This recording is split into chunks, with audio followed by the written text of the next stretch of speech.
मुद्रित हर करहु सकल कल्याण। मैं नमो नगन जैन जन ज्ञान ध्यान धन ली। मैंने बान बिन दान धन ऐन तनशीन। यह विधि मंगल करन ते सब विधि मंगल होते उदंगल दूर सब तम जो बानु दो। आप लोग बॉर्डर के बाहर क्यों हैं? अंदर आ जाओ इंडिया में।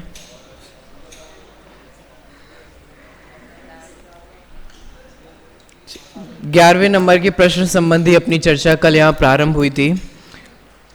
भूमिका जो उस संदर्भ में थी वो सारी अपन यहाँ समझ चुके थे। हमारी जिनवाणी 4 अनुयोगों में निबद्ध है, जिसमें से अभी जिस शास्त्र का अभ्यास अपन करने वाले हैं वो कर्णानुयोग में निबद्ध है। वो कर्णानुयोग का शास्त्र है।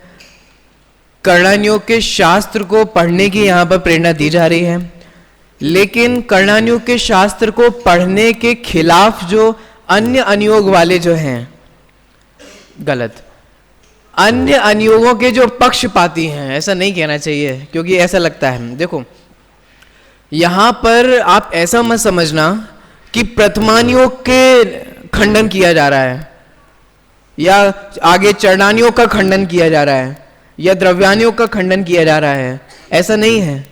द्रव्यानुयोग के पक्षपाती का खंडन किया जा रहा है।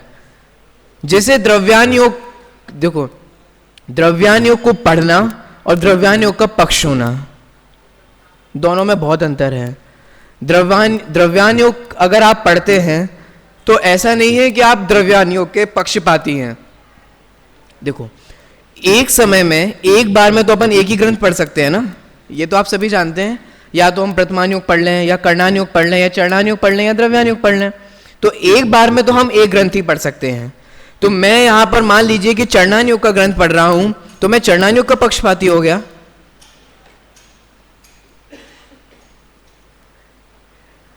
एक समय में तो आप एक ग्रंथ पढ़ सकते हैं और उस ग्रंथ को पढ़ने मात्र से आप पक्षपाती नहीं होते। पढ़ना तो चारों ही अनुयोगों को है, क्योंकि आप सभी जानते हैं और पाठमालाओं में ये पढ़कर भी आए हैं कि चारों ही चीजें सिर्फ एक बात ही तो बताती है। वो क्या है? क्या है वो वीतरागता है। चारों अनुयोग मिलकर सिर्फ एक ही चीज तो बताते हैं, वो है वीतरागता। जो सही प्रकार से अध्ययन करेगा वो प्रथमानुयोग भी पढ़ेगा।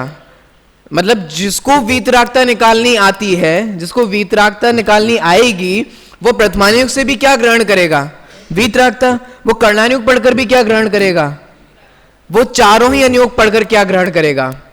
अगर चारों अनुयोग पढ़कर अगर हम उस एक चीज को निकाल पा रहे हैं तो समझना कि हम उसको पढ़ रहे हैं, या हम इन चारों चीजों को पढ़कर वो एक चीज नहीं निकाल पा रहे और वो क्या है? वीतरागता, तो समझ लेना कि आपने शास्त्र पढ़ा ही नहीं, पढ़ा ही नहीं अपन ने। अगर आप अभी कर्णानुयोग की कक्षा में भी यहाँ वीतरागता का हितकर है ये सीख नहीं पाए तो समझना है कि आपने यहाँ कर्णानुयोग की कक्षा भी नहीं पढ़ी। जब चारों ही अनुयोगों से एक चीज निकालनी है तो फिर किस अनुयोग का पक्ष? बोलो। चारों ही चीजें अलग अलग तरीके से समझा रहे हैं ना। कोई कहानी के माध्यम से समझा रहा है, वो प्रथमानुयोग। कोई मैथ्स, गणित, भूगोल संबंधी वर्णन के बारे में बता रहा है, कोई आचरण संबंधी बात बता रहा है, और कोई मतलब मेटाफिजिक्स, वस्तु व्यवस्था के माध्यम से बताना चाह रहा है। लेकिन बताना क्या चाह रहा है? वो एक वीतरागता। जब चारों ही अनुयोग एक ही चीज को बताते हैं, अब इसको खत्म करते हैं इस विषय को।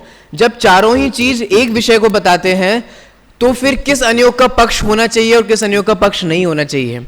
जो ज्ञानी जीव हैं वो तो चारों में से किसी भी अनुयोग का ग्रंथ पढ़ेंगे तो इसमें से भी वीतरागता ही निकालेंगे। और पक्षपाती तो क्या है? पक्षपाती तो देखो, पक्षपाती जो ग्रंथ पढ़ता है ना, वो कैसे पढ़ता है? जहां उसके मन की बात मिल जाए, मन की बात मिल जाए। जैसे स्वच्छंदता का जैसे पोषण करना हो तो क्या वो द्रव्यानुयोग के सिद्धांतों से नहीं कर सकता? अगर स्वच्छंदता का पोषण करना हो क्यों तुम दर्शन करने क्यों नहीं जाते? नहीं, आप तो जाते होंगे, लेकिन फिर भी किसी से हम पूछें, आप दर्शन करने क्यों नहीं जाते? आपको प्रक्षाल करने के भाव क्यों नहीं आते? अरे अत्यंता अभाव, इतना नहीं समझते। एक द्रव्य का दूसरे द्रव्य में अभाव है। जब मुझे मेरे सम्यक दर्शन मेरे आत्मा से प्राप्त होने वाला है, मैं ही उपादान हूं, और वे तो निमित्त मात्र हैं जिनसे मेरा कौन सा अभाव है? जिसे अपना, देखो, मिथ्यात्व के कारण जो हम बिलीव करते हैं और जिसे अपना बिलीव ही पुष्ट करना होता है, वो तो कोई अनियोग पड़ेगा, अपना बिलीव पुष्ट करेगा। पक्षपाती पता है कैसे बनते हैं? ऐसा नहीं होता कि इनको बनाया जाता हो। मुझे जैसे मान लो किसी चीज का पक्ष हो और मेरे पक्ष संबंधी बात अगर कर्णानुयोग में मिल जाए, तो मैं क्या दिखाऊंगा दुनिया वालों को? देखो कर्णानुयोग में क्या लिखा है, लुक एट हियर, कर्णानुयोग में क्या लिखा है और आप क्या मानते हो? क्यों? क्योंकि वो मेरे पोषण की बात है ना, जो मैं मानता हूं वो मुझे मिल गई। तो किसी भी अनुयोग का पक्षपाती कहीं एक जगह बैठकर बनाया नहीं जाता। वो पक्ष कैसे हो जाता है? आपको जिस अनुयोग या जो आप बिलीव करते हो और उसी अनुयोग संबंधी आपको, मतलब आपके बिलीव को ही पुष्ट करने वाला कोई चीज मिल जाए, आप उस अनुयोग के पक्षपाती बन जाते हो। देखो, आप कुछ मानते हो तो आपका फ्रेंड कैसे बन जाता है? जो फ्रेंड आपकी बात को एक्सेप्ट करे कि हाँ तुम सही कह रहे हो, बिल्कुल सही, वो आपका क्या बन जाता है?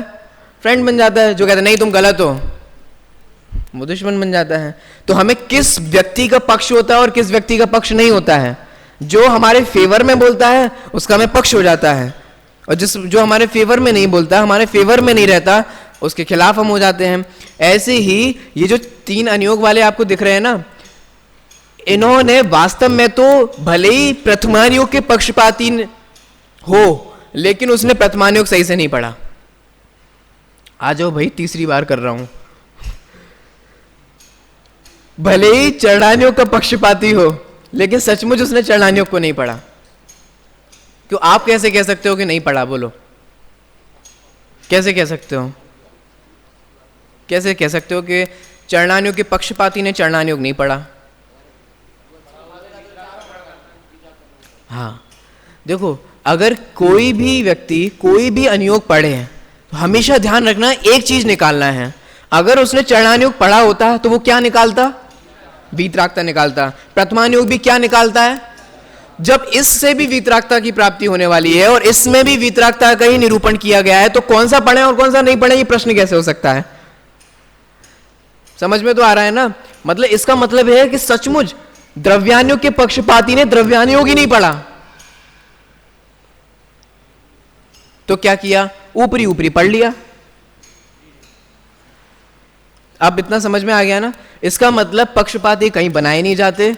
पक्षपाती कैसे बनते हैं वो भी मैंने आपको बता दिया, और पक्षपाती का स्वरूप क्या है वो भी थोड़ा बहुत अपन ने यहां समझ लिया। अपन अभी किस पक्षपाती के बारे में बात कर रहे हैं? प्रथमानुयोग के पक्षपाती का।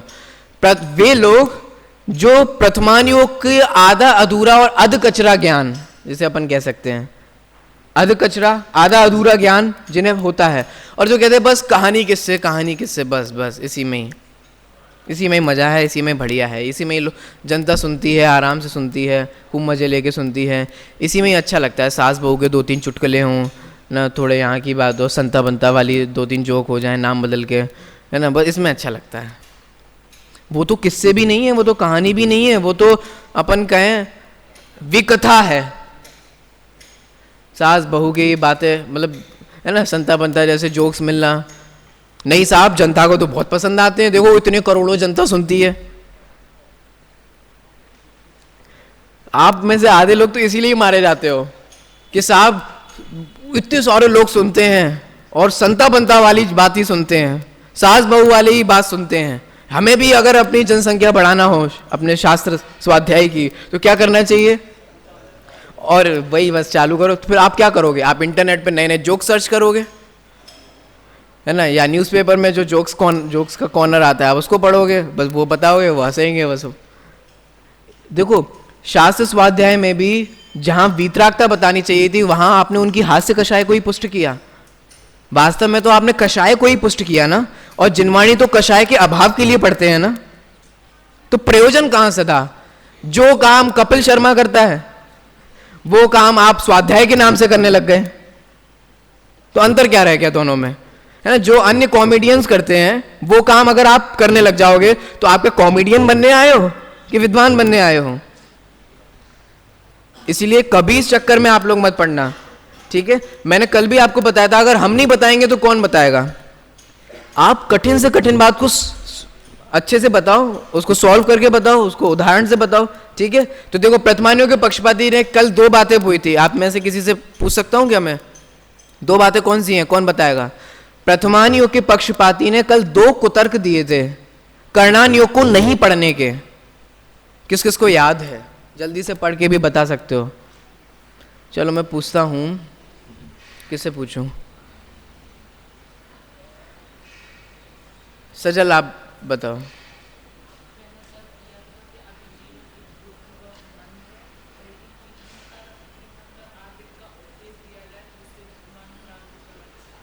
हाँ, और ये 1 पॉइंट हुआ।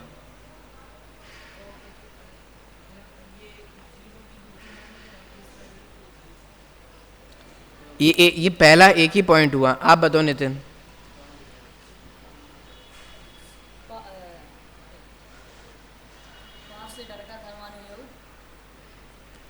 रटा रटाया बोल रहे हो इसलिए दिक्कत हो रही है, समझ के बोलते दिक्कत नहीं होती। किससे पूछूं? जगदीश बताओगे?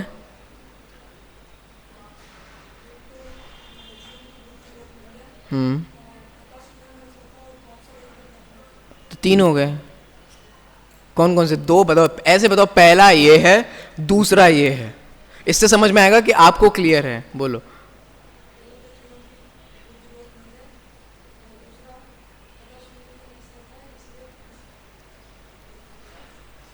है वो, देखो जब पहला दूसरा किया तो उसमें पड़ गए। सही, हम बताओ।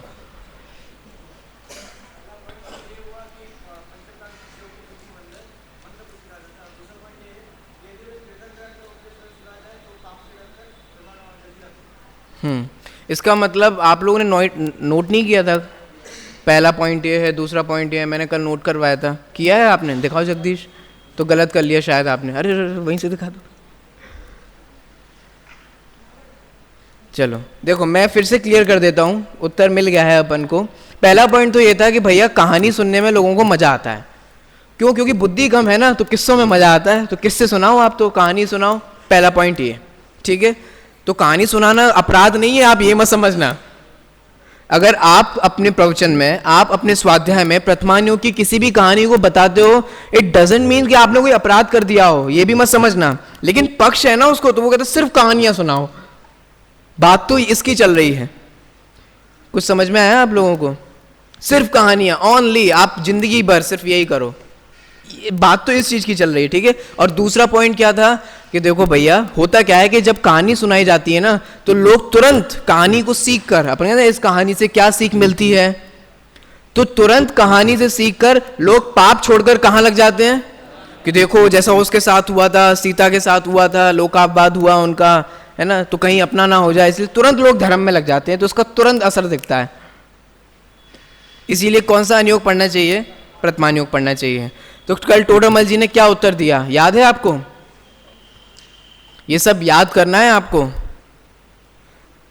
अन्ना जी ने मेरे को बोला था कि पहले से विद्यार्थियों को बोल दिया जाए कि अभी याद करना है, तो आप मेंटली प्रिपेयर रहो इस चीज़ का कि आपको याद करना है, और जो रोज जितना होता जा रहा है उतना याद करते जाओ।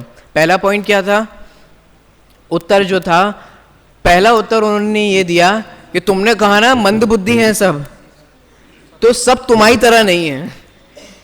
तुम्हारी तरह नहीं है मतलब क्या? तुम मंद बुद्धि होगे इसलिए तुम्हें सब कैसे नजर आ रहे हैं। कई बार अपन कहते हैं ना, तुम ऐसा करते होगे इसलिए तुम्हें पूरी दुनिया ऐसी नजर आ रही है, तुम खुद होगे ऐसे। कई बार अपन भी कह देते हैं। तो तुम मंद बुद्धि हो, तो इसका मतलब ये नहीं है कि पूरी दुनिया मंद बुद्धि है, पहला पॉइंट। दूसरा पॉइंट ये है कि भैया मंद बुद्धि वालों को भी अगर पढ़ाया जाए, सिखाया जाए, समझाया जाए, तो वे बुद्धिमान हो जाते हैं। ये समझ में आ गया? फिर वो बेचारे ने बीच में प्रश्न किया था कि साहब हम तो ये सुनते आए हैं कि ये बहुत डेंजर जोन है कर्णानुयोग, इधर प्रवेश नहीं करना चाहिए, नो एंट्री, ऐसा सुनते आए हैं, बहुत गणित का है इसमें, बहुत है ना, ऐसा सुनते आए हैं, हम क्या करें? तो टोडरमल जी ने कहा सबसे पहले तो तुम डरो मत। क्योंकि टीका जो लिखी गई है उस टीका में लिखने का यही प्रयास किया गया है कि कठिन को और कठिन बना दिया जाए। सही कहा ना मैंने? कठिन को और कठिन बना दिया जाए कि कठिन को सरल बना दिया जाए। टीका में लिखने का यही प्रयास किया गया है कि कठिन को और सरल बना दिया जाए। तो जो गणित आदि तुम्हें कठिन लगते हैं उनको सरल बनाकर ही कहा गया है। फिर टोडामल जी ने कहा देखो इस ग्रंथ में कई तरीके के कथन मिलेंगे, कई सरल होंगे, कई थोड़े मुश्किल होंगे समझने में। तो इसलिए अगर तुम्हें मतलब बेस्ट तो ये है कि तुम्हें सरल भी समझ में आ जाए और कठिन बात भी समझ में आ जाए। और अगर मान लो कि थोड़ा बहुत समझ में आता है और थोड़ा बहुत समझ में नहीं भी आता है तो क्या कहा था टोडामल जी ने? तो चिंता मत करो, अपनी बुद्धि अनुसार जितना अभ्यास हो सके उतना अभ्यास करो, लेकिन अपने उपाय में आलस्य मत करो बस। ठीक है, कल काफ़ी कुछ बात हो गई थी इसकी। ये सारी चर्चा हुई पहले पॉइंट की, जो उसने कहा था कि आजकल के लोग कैसे हैं, मंद बुद्धि हैं। और दूसरा पॉइंट क्या था कि प्रथमानियों को पढ़कर लोग पाप छोड़कर धर्म में लग जाते हैं। अब उसका क्या उत्तर देते हैं टोडामल जी, वो आज अपन देखने वाले हैं। पेज नंबर 15, प्रश्न नहीं है, 12वें प्रश्न के ही उत्तर के सेकंड पैराग्राफ। तूने कहा, ठीक है, इसके बाद से है। चलिए पढ़ता हूं मैं। तूने कहा कि जीव प्रथमानियोग संबंधी कथा आदि सुनने से पाप से डरकर धर्मानुराग रूप होता है, मतलब पाप छोड़कर धर्म में लग जाता है, ऐसा जो तुमने कहा। अब उसका पोस्टमार्टम। वहां दोनों कार्य कौन कौन से? पाप से डरना और धर्मानुराग रूप होना। इसको और इजी कर देते हैं। दो काम हुए जो तुमने बोला कि प्रथमानियोग पढ़कर होते हैं। एक तो तुरंत पाप से डर जाते हैं और धर्म में लग जाते हैं। तो दो काम हो गया, पाप से डरना और धर्म में लगना। देखो खतरनाक बात है ये, और टोडामल जी जो बात कहने वाले हैं वो सचमुच हमें खतरनाक लग सकती है। टोडामल जी यहाँ ये कहने वाले हैं कि प्रथमानियोग की कथा आदि को पढ़कर जो तुम पाप से डरते हो और धर्म में लगते हो वो शिथिलता लिए होता है, उसमें शिथिलता हो सकती है। प्रथमानियोग के कथा आदि को पढ़कर शिथिलता नहीं हो सकती। अगर शिथिलता करना चाहे तो, जैसे कि चक्रवर्ती आदि का वर्णन सुनकर शिथिलता नहीं हो सकती, चक्रवर्ती आदि का स्वरूप समझकर शिथिलता नहीं हो सकती। भरत बाहुबली के युद्ध की कथा पढ़कर आप युद्ध पे उतारू नहीं हो सकते, है ना। कोई भी कहानी अगर अपन लें, जैसे मान लीजिए कि आपको मैंने लास्ट टाइम एक कहानी सुनाई थी मछुआरे वाली, है ना। वो मछली को पकड़ता था, वो पहली मछली उसने छोड़ दी थी, है ना। वो पकड़ता था, फिर वो उसी को छोड़ देता था। अब देखो वो तो प्रथमानियोग है। वहाँ अगर छोटी सी बात भी कही जाए तो उसको बड़ा चढ़ा के बहुत कहा जाता है। क्यों? उस कहानी से अगर आप ये सीख गए कि पहली मछली को तो छोड़ देना चाहिए, अब बाकी सबको कहीं ऐसा नहीं सीख जाओ,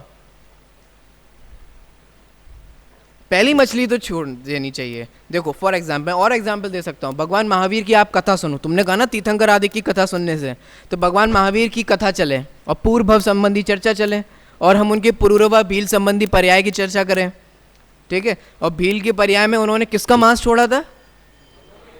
तो इसका मतलब ये हुआ हम सभी को कौवे का मांस तो छोड़ देना चाहिए और बाकी सारे मांस।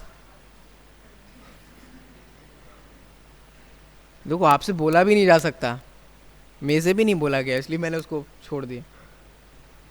क्यों? इसका मतलब ये है क्या?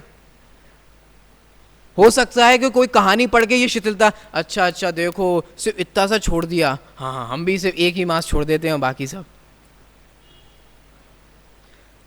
प्रथमानियोग को पढ़कर जो पाप छोड़कर धर्म में लगा जाता है, हो सकता है कि उसमें शिथिलता हो। देखो इसका रीजन मुझे पता नहीं कि आप कितना समझ पाओगे, लेकिन थोड़ा सा अटेंशन पे करना, अभी थोड़ा सा ये मतलब इसमें आपकी अटेंशन चाहिए, उपयोग चाहिए होगा। देखो कोई भी एक महापुरुष हो, ध्यान से सुनना, कोई भी एक महापुरुष हो, उसको भी कर्म का उदय होता है। कर्म के उदय में उसको औदैहिक भाव होते हैं। ये थोड़ा, इसीलिए मैंने कहा अटेंशन पे करना पड़ेगा। समझते होंगे ना आप, 5 भाव का पाठ पढ़ कर आए हो।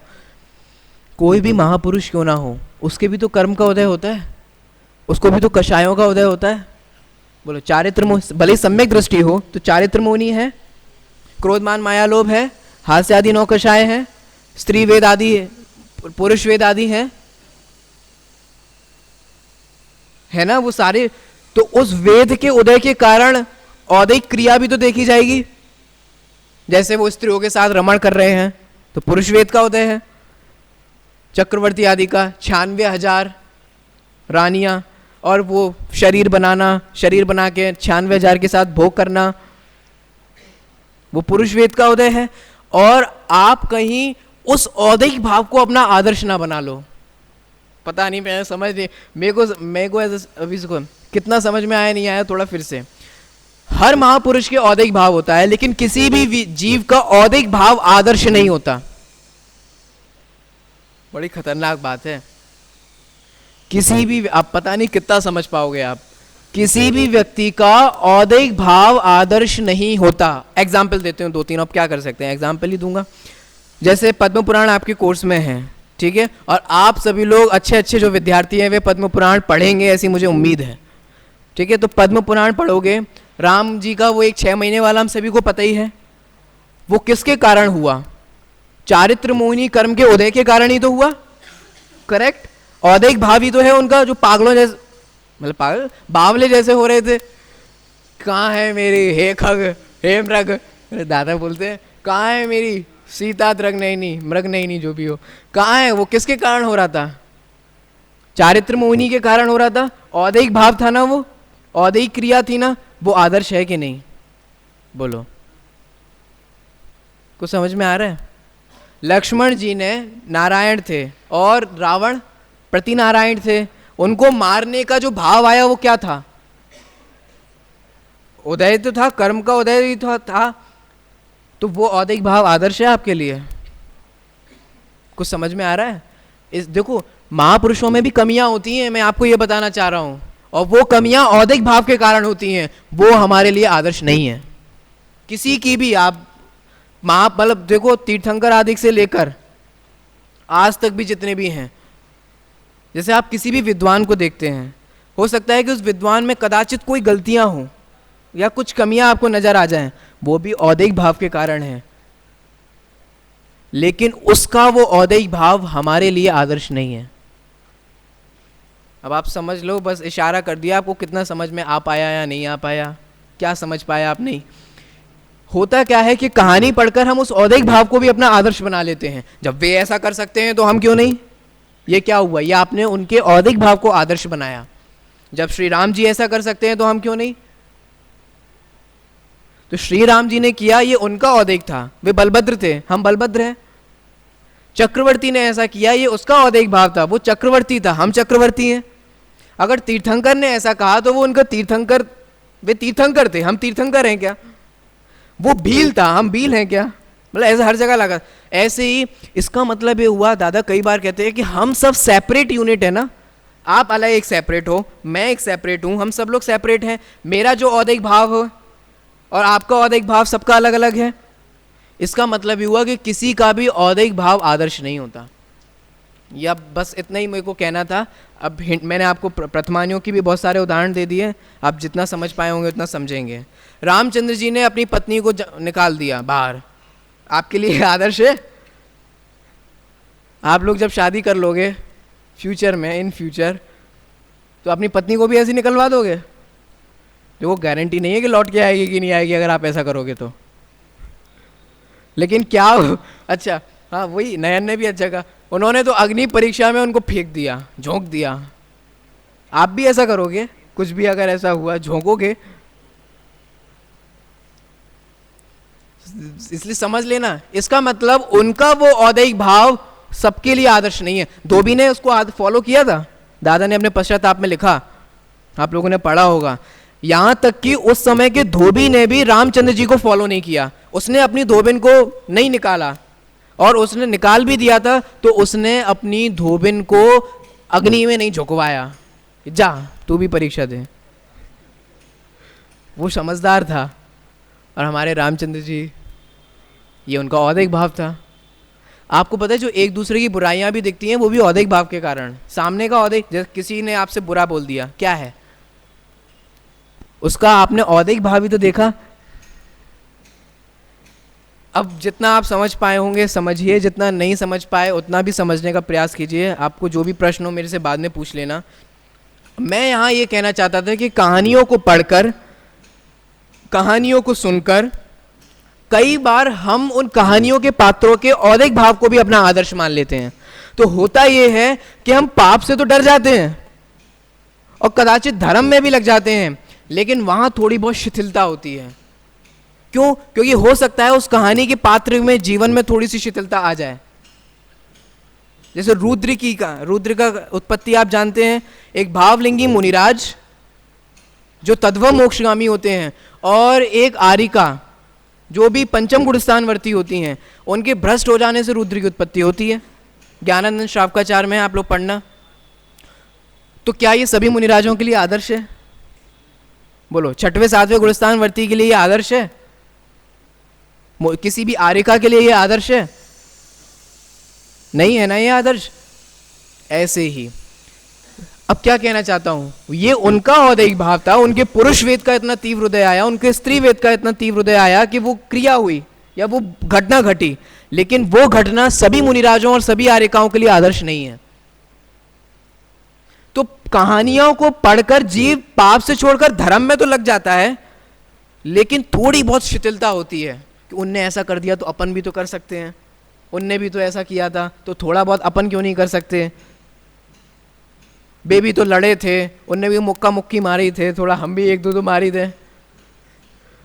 तो ये शिथिलता लिए होता है। और कर्णानियोग को पढ़ने से, देखो अब कर्णानियोग को पढ़ने से क्या होता है, जो कर्णानियोग पढ़ेगा उसको बराबर ये ज्ञान होगा कि कर्णानियोग में किसी को भी नहीं बख्शा जाता। कर्णानियोग तो ये कहता है कि तीर्थंकर जैसे जीव भी क्यों ना हो, अगर कर्म का बंद करेंगे तो उसका फल भोगे बिना नहीं रहेंगे। ये कर्णानियोग कहता है। देखो कर्णानियोग तो किसी भी चीज का कारण कार्य बताता है, चाहे हम हो, चाहे तीर्थंकर हो, चाहे चक्रवर्ती हो, चाहे बलभद्र हो, इट डजेंट मैटर। सबके लिए सिद्धांत अलग अलग नहीं है, कर्म सिद्धांत सभी के लिए। जब ये समझ लेंगे तो हम जब पाप छोड़कर धर्म में लगेंगे तो वो शिथिलता लिए हुए नहीं होगा, वो स्ट्रिक्टनेस, वो अनुशासन होगा। क्यों? क्योंकि हम भी क्यों ना हो, कर्म हमें भी नहीं छोड़ेंगे। देखो इसको पढ़ते हैं फिर से और समझ लेंगे। देखो वहां दोनों कार्य, कौन कौन से दोनों कार्य, पहला पाप से डरना और दूसरा धर्मानुराग रूप होना, शिथिलता लिए होते हैं। और यहां मतलब कहां, क्लास में? यहां का मतलब बताएगा कोई? बराबर, बिल्कुल सही होता है। यहां मतलब कर्णानियोग में, यहां पुण्य पाप के कारण कार्यादिक विशेष जानने से वे दोनों कार्य दृढ़ता लिए होते हैं। दृढ़ता कैसे आती है? कि दृढ़ता ऐसे आती है कि कोई भी क्यों ना हो भैया नहीं बच पाएंगे, इसलिए वो दृढ़ता आती है। और प्रथमानियों में कदाचित शिथिलता आ सकती है कि उनने ऐसा कर दिया तो अपन भी कर सकते हैं। ये बात सभी को समझ में आई? देखो फिर से कहता हूं, वहां दोनों कार्य, पाप से डरना और धर्म में लगना, प्रथमानियोग से पढ़कर थोड़ी बहुत शिथिलता रहती है। लेकिन कर्णानियोग में क्या होता है, कारण कार्यादिक विशेष। इसका मतलब समझ में आया आपको? कारण कार्यादिक विशेष का मतलब क्या है? देखो हमारे मोह राग द्वेष एक कारण और कर्मों का बंद होना है कार्य। जब हम ऐसा जानेंगे कि हमारे अगर देखो प्रथमानियोग से तो आप सोच सकते हो कि भरत और बाहुबली लड़े तो हम भी लड़ लेंगे, ठीक है, ये तो हुआ प्रथमानियोग से शिथिलता लिए हुए। लेकिन जब आप कर्णानियोग का अभ्यास करोगे और समझोगे कि नहीं नहीं, लड़ने का भाव चाहे भरत करें, चाहे बाहुबली करें, चाहे हम करें, वो भाव से कर्म बनेगा और वो बंध जो है वो हमें बाद में उदय में आएगा। कुछ समझ में आ रहा है? तो उस कर्म बंध का कारण और उसका उदय ये कार्य। और फिर जब विशेष मतलब क्या, कि ज्ञानावरणी कैसे बनता है। अगर हम किसी को पढ़ने नहीं देते हैं, पुस्तक छिपाते हैं, ये करते हैं वो करते हैं, दर्शनावरणी कैसे बनेगा, अंतराय कैसे बनेगा। जब और हम ये विशेष समझते हैं तो दृढ़ता आ जाती है कि नहीं नहीं, कोई भी क्यों ना हो, अगर ये भाव करेगा तो उसको बंद होगा। कर्णानियोगी तो ये कहता है कि तीर्थंकर भी क्यों ना हो, अगर उन्होंने बंद किया है तो उनको उदय में आएगा। सर्वोत्कृष्ट पुण्य प्रकृति क्यों ना हो, लेकिन तत् जाति का अगर कर्म बंद किया है तो 6-6 महीने फिर भटकना पड़ेगा। ये समझ में आ गया आप सभी लोगों को? देखो पढ़ के बस इतना सी बात है, फिर समाप्त करेंगे। वहां दोनों कार्य, पाप से डरना और धर्मानुराग रूप होना, शिथिलता लिए होते हैं। यहाँ पुण्य पाप के कारण कार्यादिक विशेष, ये समझ में आ गया ना आप लोग को? कारण कार्यादिक विशेष जानने से वे दोनों कार्य दृढ़ता लिए होते हैं। चलो मैं पूछ लेता हूं, वे दोनों कार्य कौन कौन से हैं? कौन किसे पता है? यहां लिखा ना वे दोनों कार्य कौन से हैं? वे दो कार्य।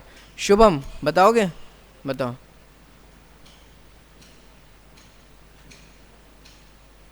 पुण्य पाप, पुण्य तो यहां कहीं लिखा ही नहीं है,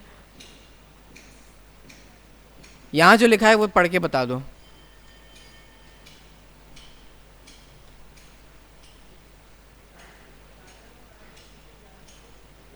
अरे आप तो वो सेंटेंस पढ़ने लग गए। आप बताओ स्वप्निल। ये हैं दो कार्य, पाप से डरना और धर्म में लगना। देखो कारण कार्यादिक विशेष जानने से वे दोनों कार्य दृढ़ता लिए होते हैं, अतः इसका अभ्यास करना, अर्थात करणानियों के ग्रंथों का भी अभ्यास करना।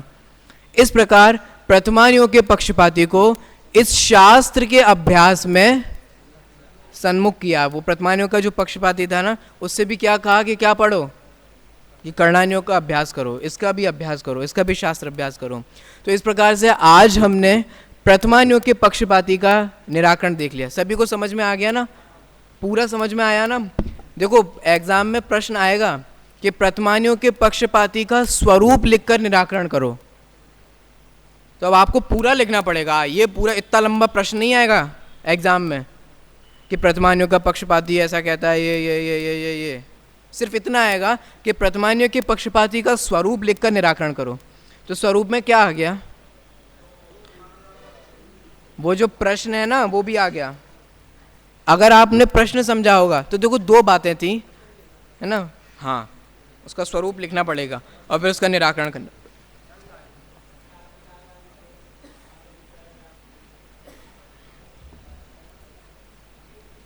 बाद में आ जाना, अभी आ जाना, ठीक है? मैं फिर समझा दूंगा, ठीक है? तो ये इस प्रकार से अपना हुआ। तो आप लोग ध्यान दें, अभी से याद करें। इसमें याद करने की चीज़ क्या है, कैसे याद करें, मैं वो भी बता देता हूँ। सिर्फ आपको जो मैं पॉइंट्स बता रहा हूँ ना आयुष, वो पॉइंट्स ही याद करने हैं कि प्रथमानियों का पक्षपात ऐसा कहा तो क्या क्या निराकरण किया। सिर्फ वो पॉइंट्स याद करने हैं बस। आपको वो पैराग्राफ याद नहीं करना है कि क्या क्या कहा, ये शब्द थे, ये नहीं थे। आपको वो बात याद रखनी है, वो पॉइंट आने चाहिए।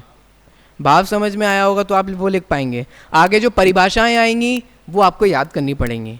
तो क्या समझना है और क्या याद करना है, इस दोनों में अंतर होना ये विद्यार्थी की सबसे बड़ी कला है। जिस आप में से किसी को भी अगर ये समझ में आ गया ना कि क्या आपको याद करना है और क्या आपको समझना है, समझ लो आधा काम तो यही हो गया। कई बार होता है जो हम समझ लेते हैं उसे याद करने लग जाते हैं, और जो याद करने की चीज़ होती है उसको समझना चाहते हैं, तो इसी में हमारे बहुत सारे नंबर कम हो जाते हैं या बहुत सारी गलतियां हो जाती हैं। तो ये अभी जो प्रकरण चल रहा है ना सम्यक ज्ञान चंद्रिका का, ये आपको समझना है, इसके पॉइंट्स याद करने हैं और वो पॉइंट्स याद करके आपको वही सुनाने होंगे, ठीक है? चलिए, इस प्रकार से प्रथमानियों के पक्षपाती का स्वरूप हुआ। अब चरणानियों के पक्षपाती का क्या स्वरूप है और वो क्या निराकरण करते हैं, ये अपन 15 तारीख के बाद देखेंगे। मेरे जेनोलॉजी के पेपर हैं कल से, तो इसलिए इसी समय होंगे लगभग, तो इसलिए मैं आ नहीं पाऊँगा। हाँ, 17 को लगेगी। अंकित, अनिकेत, अभिषेक, आयुष, अक्षय, अरिहंत, अभय,